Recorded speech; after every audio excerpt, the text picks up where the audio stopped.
রাজ্যে চলছে এসআইআর এর শুনানি, আর সেই শুনানিতে ডাক পেলেন এবার দেব। শুনানিতে ডাক পেলেন তৃণমূল সাংসদ এবং অভিনেতা দেব। দেব ছাড়াও তার পরিবারের আরো 3 জনকে ডেকে পাঠানো হয়েছে। এছাড়াও এসআইআর শুনানিতে আজ ডাকা হয়েছিল ক্রিকেটার মোহাম্মদ সামিকে, কিন্তু খেলার জন্য তিনি বাইরে রয়েছেন, তাই হাজিরা দিতে পারেননি তিনি। আমাদের প্রতিনিধি অর্ণব মুখোপাধ্যায় রয়েছেন সরাসরি আমাদের সঙ্গে। অর্ণব, একাধিক হাই প্রোফাইল ব্যক্তিত্ব, তার মধ্যে যেরকম দুবারের সাংসদ দেব রয়েছেন, জাতীয় দলের ক্রিকেটার মোহাম্মদ সামি পর্যন্ত রয়েছেন, এছাড়াও বেশ কিছু পরিচিত অভিনেতা অভিনেত্রীকেও ডেকে পাঠানো হয়েছিল শুনানিতে। দেখো, কার্যনগর স্বর্ণময়ী বিদ্যাপীঠ, এখানেই কিন্তু আজকে ডেকে পাঠানো হয়েছিল ক্রিকেটার মোহাম্মদ সামি এবং সেই সঙ্গে হচ্ছে অভিনেতা কৌশিক বন্দ্যোপাধ্যায় এবং তার পাশাপাশি অভিনেত্রী লাবণী সরকার, তাদেরকে আজকে ডেকে পাঠানো হয়েছিল। তো তার মধ্যে কৌশিক বন্দ্যোপাধ্যায় এবং লাবণী সরকার তারা আজকে এসছিলেন, কিন্তু মোহাম্মদ সামি তিনি জানিয়েছেন যে তিনি খেলার জন্য তিনি বাইরে রয়েছেন, সেই কারণে তিনি আসতে পারছেন না। যিনি সুপারভাইজার রয়েছেন এই 93 নম্বর ওয়ার্ডে, তিনি জানিয়েছেন যে মোহাম্মদ সামি ইতিমধ্যেই জানিয়ে দিয়েছেন যে তিনি বাইরে রয়েছেন, সেই কারণে আসতে পারছেন না। এবং স্থানীয় কাউন্সিলর যেটা জানাচ্ছেন, দেব এবং শুধুমাত্র দেব নন, দেবের পাশাপাশি তার পরিবারের আরও 3 জনকে কিন্তু ডাকা হচ্ছে হিয়ারিংয়ের জন্য। ইতিমধ্যেই তারা যে আবাসনে থাকেন সেখানে কিন্তু নোটিশ পাঠানো হয়ে গিয়েছে। কেন ডাকা হচ্ছে সেই বিষয়টা বলে রাখা ভালো যে এদের বেশিরভাগের ক্ষেত্রেই মোহাম্মদ সামি, দেব এবং হচ্ছে এই আজকে যে 2 জন অভিনেতা এবং অভিনেত্রী এসেছিলেন, এদের প্রত্যেকের ক্ষেত্রেই ফর্মের নিচের যে পার্ট রয়েছে সেই পার্টে, অর্থাৎ 2002-এর যে লিঙ্কটা দেওয়ার কথা, সেই লিঙ্কটা বেশিরভাগ ক্ষেত্রেই ফিল আপ হয়নি। যেহেতু বেশিরভাগ ক্ষেত্রেই ফিল আপ হয়নি, সেই ক্ষেত্রে কিন্তু তাদেরকে ডেকে পাঠানো হয়েছে। এবং যেমনটি জানা যাচ্ছে, এখানে একটি নির্দিষ্ট আবাসন রয়েছে, যে আবাসনের বহু বাসিন্দা কিন্তু এই হিয়ারিংয়ে ডাক পেয়েছেন। সেটার কারণ হচ্ছে যে 2002-এর যে লিঙ্ক, সেইটা হচ্ছে তোমার ফর্মে যেটা ফিল আপ করতে হয় তার নিচের পার্টটা ফিল আপ করা হয়নি। তো সেই জায়গা থেকে হিয়ারিংয়ে ডাকা হয়েছে। এবং আজকে যেরকম কৌশিক বন্দ্যোপাধ্যায়, লাবণী সরকার এসেছিলেন এবং তার পাশাপাশি মোহাম্মদ সামি তিনি আসতে পারেননি, তার পাশাপাশি দেব এবং দেবের পরিবারের আরও 3 জনকে কিন্তু ডাকা হচ্ছে, এমনটাই সূত্রের খবর। তাদের নির্দিষ্ট ডেট দেওয়া হবে এবং সেই ডেটে তাদেরকে এখানে হিয়ারিংয়ে আসতে হবে, এমনটা জানা যাচ্ছে। বেশ, অর্ণব সঙ্গে থাকুন।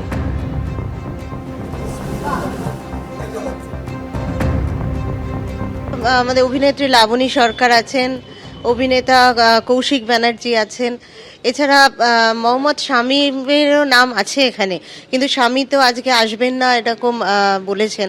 মানে মোহাম্মদ শামীর মতো একজন খেলোয়াড়কেও ডাকা হয়েছে এখানে। মানে এই ব্যাপারটা নিয়ে আমাদের আর কিছু বলার নেই যে এসআইআরে কোন কোন মানুষকে কাদের কাদের ডাকছে। এইভাবে যদি ডাকা হতে থাকে মানুষকে, এবং আপনারা দেখতে পাবেন আজকে 92 বছরের একজন বয়স্ক মহিলা তিনিও এসেছেন।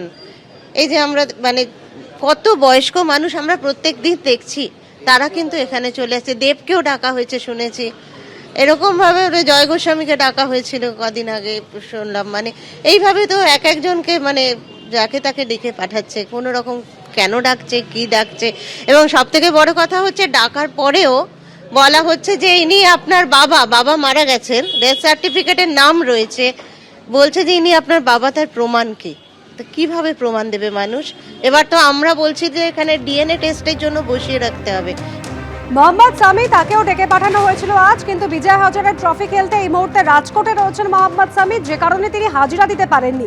তবে এসআইআর শুনানিতে আজ হাজিরা দিয়েছিলেন অভিনেতা কৌশিক বন্দ্যোপাধ্যায় এবং লাবণী সরকার। হাজিরা দিয়ে শুনানিতে অংশগ্রহণ করে কি বললেন শোনাবো।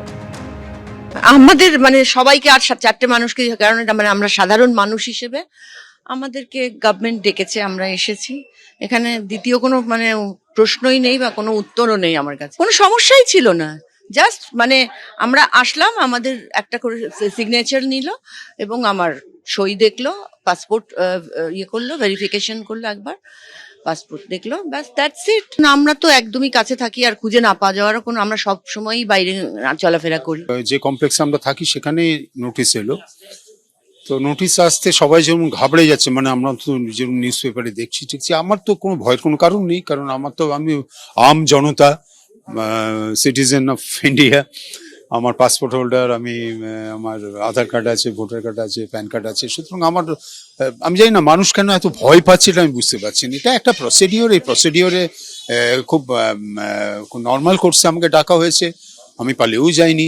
এ নয় যে আমার কোন রকম কোনো লুপ হোলস রয়েছে। এটা অনেককেই ডাকা হচ্ছে, আমি সেই অনেকের মধ্যে একজন। মানে আমার যেটা মনে হয় এটা ওই লটারি পাওয়ার মতো আর কি। শর্ট লিস্টেড হয়েছে, সে শর্ট লিস্টে আমাদের নামটা এসছে, তা যখন এটাকে যে সঙ্গে সঙ্গে আমরা চলে এসেছি। দেখতে পাচ্ছেন কৌশিক বন্দ্যোপাধ্যায় এবং লাবণী সরকার তারা আজ শুনানিতে হাজিরা দিয়েছিলেন। অর্ণব, আমাদের প্রতিনিধি রয়েছেন সরাসরি আমাদের সঙ্গে। অর্ণব, একেবারে কি কারণে এই সমস্ত হাই প্রোফাইল ব্যক্তিত্ব যাদের প্রত্যেকে চেনেন তাদেরকে ডেকে পাঠানো হলো? বেশ কিছু তথ্যে অসঙ্গতি রয়েছে, এরকম কারণে সাধারণ মানুষদের ডেকে পাঠানো হচ্ছে। এদের ক্ষেত্রে কোথায় অসঙ্গতি ছিল?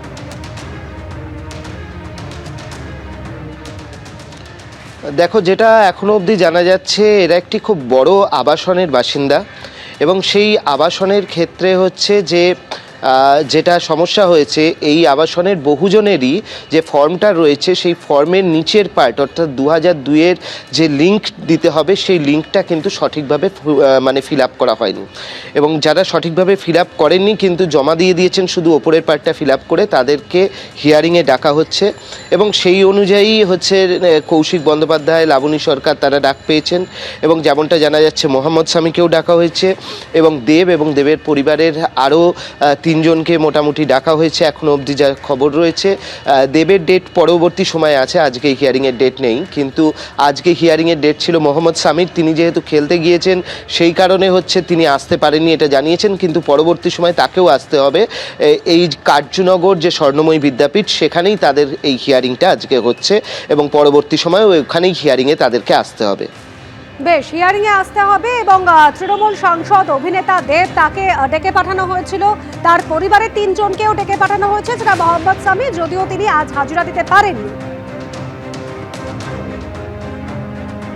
বেসিক্যালি ওনাদের ওই প্রোজিনি এবং সেলফে 2002-এর নিচের পোর্শনটা যেটা থাকে, বাদিক এবং ডান দিক দুটোই পোর্শন লেখা হয়নি। এবার ন্যাচারাল ইলেকশন রুলস অনুযায়ী আমাকে ওনাদের ডাকতে হবে। মোহাম্মদ শামীর হচ্ছে আজকে মানে হিয়ারিং ছিল। উনি এখন রাজকোটে, আমি শুনেছি খবর, টেস্টের মানে ব্যস্ত আছে। উনি আরও রিশিডিউলারটা মানে চেয়েছে, মানে মানে পরের হিয়ারিংয়ের ডেট চেয়েছে। ফিল আপ 2002-এর পেপারটা নিচে লেখা হয়নি। অভিনেতা দেব এবং সাংসদ দেব, তাকে কিন্তু হিয়ারিংয়ে ডাকা হয়েছে। তার পাশাপাশি ক্রিকেটার মোহাম্মদ শামী, তাকেও ডাকা হয়েছে, যদিও তিনি আসতে পারেননি যেহেতু তিনি বাইরে রয়েছেন। পরবর্তী সময় তিনি আসবেন এরকম কথা দিয়েছেন। হিয়ারিংয়ে অনেককেই ডাকা হচ্ছে, সাধারণ মানুষ যেরকম রয়েছেন সেরকম নিজেদের পরিচয়ে যারা পরিচিত সেরকম মানুষজনও রয়েছেন। তার মধ্যে আজকে 2 অভিনেতা এবং অভিনেত্রী এলেন। এছাড়াও ক্রিকেটার মোহাম্মদ শামী এবং দেব, তারাও পরবর্তী সময় আসবেন এমনটাই জানা যাচ্ছে। ক্যামেরায় শুভঙ্কর লাহার সঙ্গে অর্ণব মুখোপাধ্যায়, এবিপি আনন্দ, কলকাতা। এবিপি আনন্দ, এগিয়ে থাকে, এগিয়ে রাখে।